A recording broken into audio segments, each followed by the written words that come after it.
அருமையாக மெத்து மெத்தென்று வரக்கூடிய பன்னீர் எப்படி செய்கிறதுன்னு பார்க்கலாம்.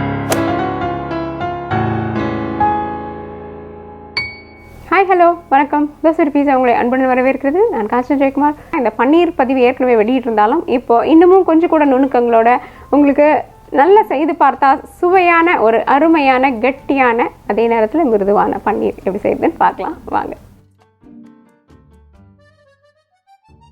இப்போ பன்னீரை நம்ம முழு கொழுப்பு சத்து உள்ள பாலில் தான் செய்ய முடியும். அப்போ தான் என்ன ஆகும்னா அந்த கொழுப்பு சத்து உள்ள பாலில் இருந்து தான் கட்டியமாக அது திரஞ்சு வரும்.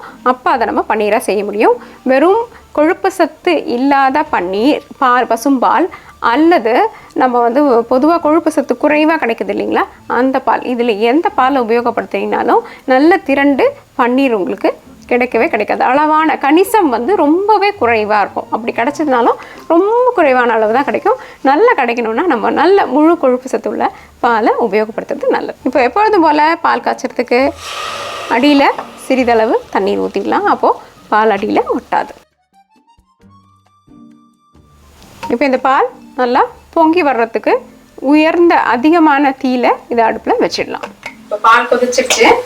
நல்லா கொதியில இருக்கும்பொழுது நம்ம என்ன பண்ணணும், எலுமிச்சை சாறை முடிந்த வரைக்கும் வடிகட்டி உபயோகப்படுத்தினீங்கன்னா என்ன ஆகும், இதுல இருக்கும் அந்த சின்ன திப்பிகள் நம்மளுக்கு பால்ல போய் படாம இருக்கும். பால்ல படாம இருக்கும்பொழுது பன்னீர் செய்யும் பொழுது கட்டி கட்டியா அங்கங்க இந்த எலுமிச்சையினுடைய சதைப்பற்று வரலாம். அதை தவிர்க்கிறதுக்கு தான் நம்ம என்ன பண்றோம்னா இந்த மாதிரி பண்றோம். இது நல்ல சூட்லயே இருக்கணும். அப்படி இருக்கும் பொழுதுதான் என்ன ஆகும்னா இது மாதிரி தெரிந்து கொடுக்கும். இல்லைன்னா அது உங்களுக்கு அப்ப தெரியாது, அதுக்கப்புறமா தெரிஞ்சிடும். அதனால அடுப்புல இருக்கும்போதே நல்லா சூடா இருக்கும்போதே கொதிச்சுட்டு இருக்கும் போதே நம்மளோட எலுமிச்சை சாறை ஊற்றலாம்.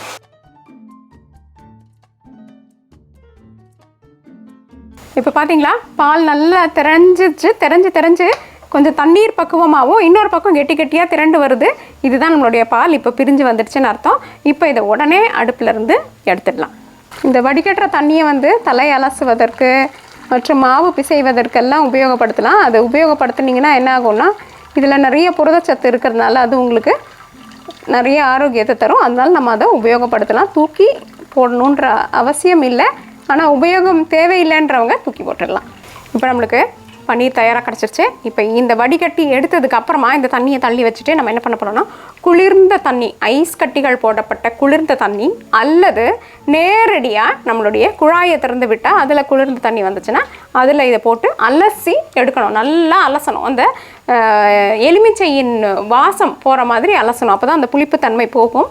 அதை தவிர இது கெட்டியாகும் பக்குவம் தடுத்து நிறுத்தப்படும். அதனால தான் நம்ம இதில் குளிர்ந்த தண்ணியில் போடுறோம். இப்போ நம்ம எதுக்காக இது குளிர்ந்த தண்ணியில் போடுறோம்னா இது பார்த்தீங்க இல்லையா, திரண்டு உருண்டைகளாக சேர்ந்துருந்தது. இப்போ நம்ம அந்த உருண்டைகளை இந்த மாதிரி குளிர்ந்த தண்ணியில் போட்டு இப்படி நீங்கள் நல்லா அழுத்தம் கொடுத்தீங்கன்னா அவை எல்லாம் அந்த உருண்டை இதிலேருந்து பிரிந்து சேர்ந்து ஒரு மாவு பதத்துக்கு அப்போ தான் வரும். அப்போ தான் வீட்டில் செய்கிற பன்னீரும் மிருதுவாக ரொம்ப நல்லா ஒரே மாதிரி இருக்கும். இல்லைன்னா எல்லாரும் என்ன சொல்கிறாங்க, வீட்டில் செய்கிற பன்னீர் நல்லா வரமாட்டேன்து அப்படின்னு சொல்லிட்டு இருக்காங்க. இந்த முறையை நீங்கள் நிச்சயமாக பின்பற்றினீங்கன்னா பன்னீர் ரொம்பவே நல்லா வரும். நம்ம நினைக்கிற மாதிரியே ரொம்ப அழகாக வரும்.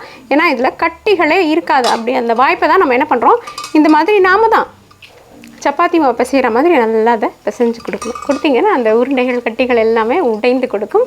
அப்போது அது கெட்டியாக ஒரே பக்குவத்துக்கு வரும். இப்போ பார்த்தீங்கன்னா இதில் நிறைய நீர் இருக்குது. உங்களுக்கு காமிக்கிறதுக்காக நான் அதை இங்கே வைக்கிறேன். மாவு மாதிரி இருக்குது. இப்படி வந்துடுச்சுன்னா சேர்ந்து பன்னீராக இது இருக்கும்பொழுது உங்களுக்கு அப்படியே கடையில் கிடைக்கிற பன்னீர் மாதிரியே இருக்கும். அதனால தான் நம்மளுக்கு பொதுவாக பன்னீர் நல்லா வரமாட்டேன்து. ஏன்னா நம்ம இந்த விஷயங்கள் எல்லாம் கவனம் செலுத்தாமல் செய்தோம்னா பன்னீர் நல்லா வராது. இப்போ நம்ம இதில் இருக்கிற தண்ணீர், அதிகப்படியான தண்ணீரை எடுத்துடலாம். அதுக்கு இப்படி ஒரு வடித்தட்டு அல்லது நம்ம வீட்டில் என்ன வடிகட்டுறதுக்கு இருக்கோ அதை அடியில் வச்சுட்டு இதுக்கு ஒரு அழுத்தம் கொடுக்கலாம். இப்போ இதுக்கு அழுத்தம் கொடுக்கறதுக்கு நம்ம என்ன பண்ண போகிறோம்னா ஒரு வட்ட வடிவத்தில் இருக்கக்கூடிய தட்டு, நீங்கள் உபயோகப்படுத்துகிற பாத்திரம் எதுவோ அந்த வடிவத்துக்கு வேணும்னா அதுக்கு ஏற்ற மாதிரியான பாத்திரத்தை வச்சு இப்படி மேலே ஒரு அழுத்தம் கொடுத்துட்டு இதுக்கு மேலே நம்ம அம்மிக்கல் எடுத்து வச்சிடலாம். இப்போ ஒரு மணி நேரத்துக்கு அப்புறம் பார்த்திங்கன்னா மெதுவாக அந்த தண்ணி நல்லா வடிஞ்சிருக்கும். அதுக்கப்புறம் நம்மளுடைய பன்னீர் எப்படி இருக்குன்னு பார்க்கலாம். இப்போ நம்ம 1 மணி நேரத்துக்கு இதை அப்படியே வச்சுட்டோம். இப்போ எப்படி இருக்குன்னு பார்க்கலாம்.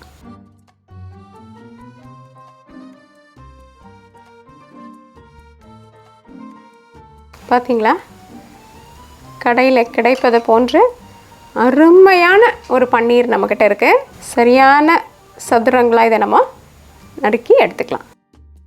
உங்களுக்கு சரியான சதுரமாக வேணும்னா இப்போ இதை அழகாக நறுக்கி எடுத்துக்கலாம். அருமையாக பன்னீர் தயாராகிடுச்சு. என்ன நண்பர்களே, இங்கே பார்த்தீங்களா, தப்பு இல்லாமல் அருமையாக பன்னீர் தயாராகிருக்கு.